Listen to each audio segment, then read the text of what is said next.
Ashamar Kafune kabajamtoota hordoftoota fi daawwattoota Oromiyaa Global Media kun sagantaa oduu Oromiyaa Global Media ti oduu waliin Anibsaa Gadaati. Dura dursuun hangafoota oduu. Komishinii mirgoota namummaa Itoophiyaa guyyaa filannoota dhimmoota mirga namummaa akka hordofu ibsee jira.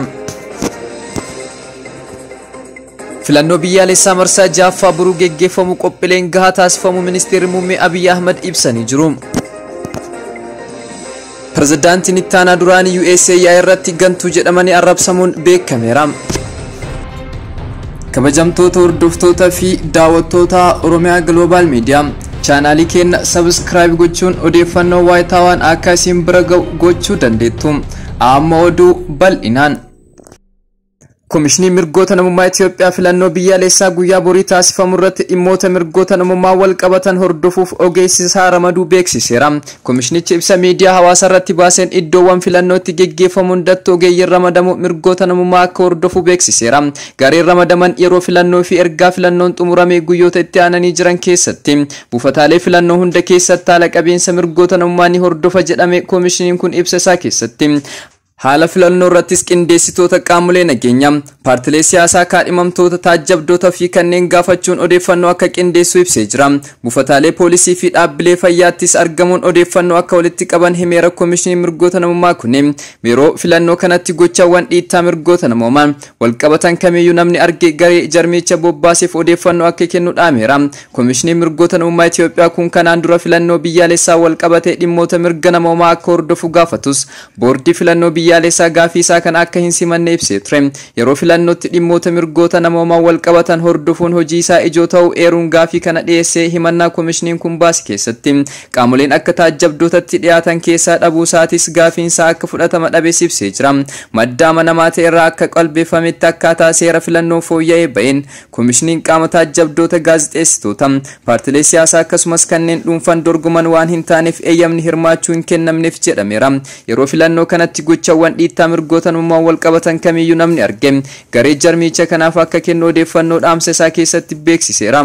Boordiin filannoos akkaataa bu'uura seera kanaan gaafii komishinichi dhiyeesse kuffise jedhe maddi kun. Komishinichis xalayaa akka lakkoofsa Itoophiyaa waxabajjii 8 bara 2013 boordii filannoo barreessee murteen boordichaa sirrii akka hin taane eeruun iyyata isaa keessatti ibseera. Xalayaan kun keewwatoota seera komishinii fooyyessuu baase keessaa tokko filannoo taajjabuudha jechuun yeroo kamii fi bakka kamitti filannoo taajjabuuf mirga bu'uuraa seeraa akka qabu ibsee jira.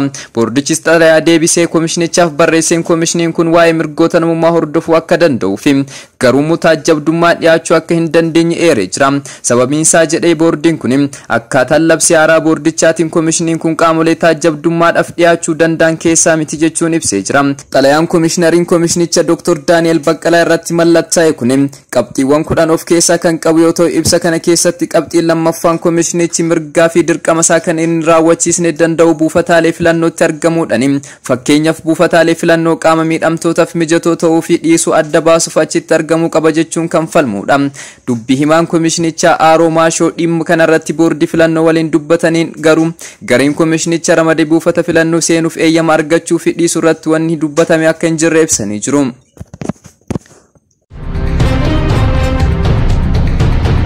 Filannoo biyyaalessaa marsaa jaaffaa wixata boru waxabajjii 21 bara 2021 geggeeffamuuf qophiileen barbaachisaan haala gahaa ta'een taasifamu Ministeerri Muummee Itoophiyaa Abiy Ahmed beeksiseera. Ministeerri Muummee Abiy itti dabaluunis filannoo biyyaalessaa marsaa jaaffaan dura haala lammiileen nagaa bahan sagalee isaaniitti kennuuf socho'an ilaalchise. Ajajni tarsiimoo nageenya filannoo biyyaalessaa gamaggama qophaa'ina xumuruu isaa irratti har'a marii taasisuu himee jira. Ministeerri Muummee Abiy toora tiwutarii isaa irratti akka jedhetti damee nageenya sadarkaa biyyaalessaa akka bobba'uu fi deeggarsa teeknooloojii bakkeewwan aadaa bahanii fi haalawwan mudataniif deebii bu'aa qabeessa ta'e kennuuf hojiiwwan bal'aa hojjeteera. Kana malees lammiileen hunduu wayita sagalee isaanii kennuuf bahanitti naannoo isaanii dammaqinaan akka hordofaniif nan jajjabeessa jedhaniiru. Gama mootummaatiin ammoo filannoo naga qabeessa fi dimokiraatawaa ta'e geggeessuuf qophiileen gahaan taasifamuu mirkaneessuu barbaada jechuun Ministeerri Muummee Abiy Ahmed ibsanii jiru. filannoo biyyaalessaa marsaa jaaffaa boruu geggeeffamuun sababni nageenyaa fi haalawwan qophaa'insa filannootiin wal qabatan biratti bakkeewwan tokko tokkotti akka hin geggeeffamne boordiin filannoo beeksisuun isaa ni yaadatama. Naannoo Tigraayin sababa waraana tureetiin akka hin geggeeffamne ibsameera. Naannoo Sumaalee sababa dogongora waraqaa filannootiin akkasumas iddoowwan naannoo Oromiyaa filannoo bakki itti hin geggeeffamne jechuun ibsameera. Akka boordichi beeksisetti iddoowwan kanneenitti filannoo marsaa lammaffaa fulbaana jaabara 2021 geggeeffamuuf karoorfameera. Pirezidaantiin ittaanaa duraanii Ameerikaa Maayik Peensi yaa'ii amantaa tokko irratti wayita haasaa taasisaniin hirmaattotaan arrabsamuun beekameera. Qondaalli kunis wayita jimaata darbe Floriidaa Orlaandootti yaa'ii gamtaa Awurooppaa amantaa fi bilisummaa irratti haasaa taasisaniin miseensonni hirmaattota muraasni gantuu fi bilisummaa jechuun kan itti iyyan dhagahamaniiru.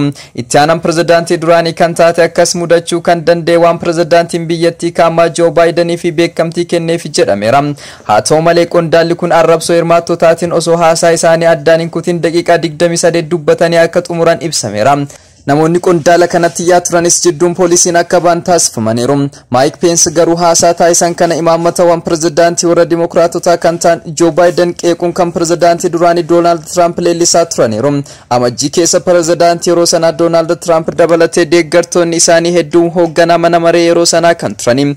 Maayik Peensi waraqaa eenyummaa pirezidaantii Baayiden ittiin injifatan koongireensicha irratti beekamtii akka hin kennineef gaafatanii turani. Maayik Peensi kana raawwachuuf aangoo hin qabu jedhanillee deeggartoonni Tiraamp hedduun itti aaraniiru.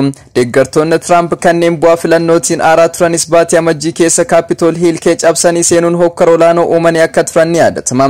Deeggartoonni pirezidaantii duraanii Doonaald Tiraamp bakka Kaapitool Hiil jedhamuun waamamuu fi iddoo fakkeenya dimokiraatotaa ilaalamutti bakka walgahii mana maree lamaanii fi biiroolee bulchiinsa mootummaa hedduu cabsanii seenuun gocha maqaa fi ulfina biyyattii xureessuu raawwatanii turani. Haleellaa Kaapitool Hiil sana hordofees mirgi himatamuu dhabu Tiraamp irraa mulqamuun isaa ni yaadatama. Seenaa pirezidaantota Ameerikaa keessatti yeroo lammaffaa himatamuun kan jalqabaa kan turan Doonaald Tiraamp himannaa hokkara kakaasuu fi hoogganaan irratti banameera tureen bilisaan bahaniiru. Maayik Peensi kanneen hokkara kaasan kan morman yoo ta'u sirna muudama pirezidaantii Joo Baayiden irrattis argamaniiru. Pirezidaantiin duraanii Doonaald Tiraamp garuu sirnicha irratti hin argamne ture. Haa ta'u malee Maayik Peensi haasaa jimaata darbe taasisaniin aangaan isaanii duraanii Doonaald Tiraamp aangorraa tibba turanitti dhimmoota milkaa'inaan kaasuu dubbataa turuun ibsameera.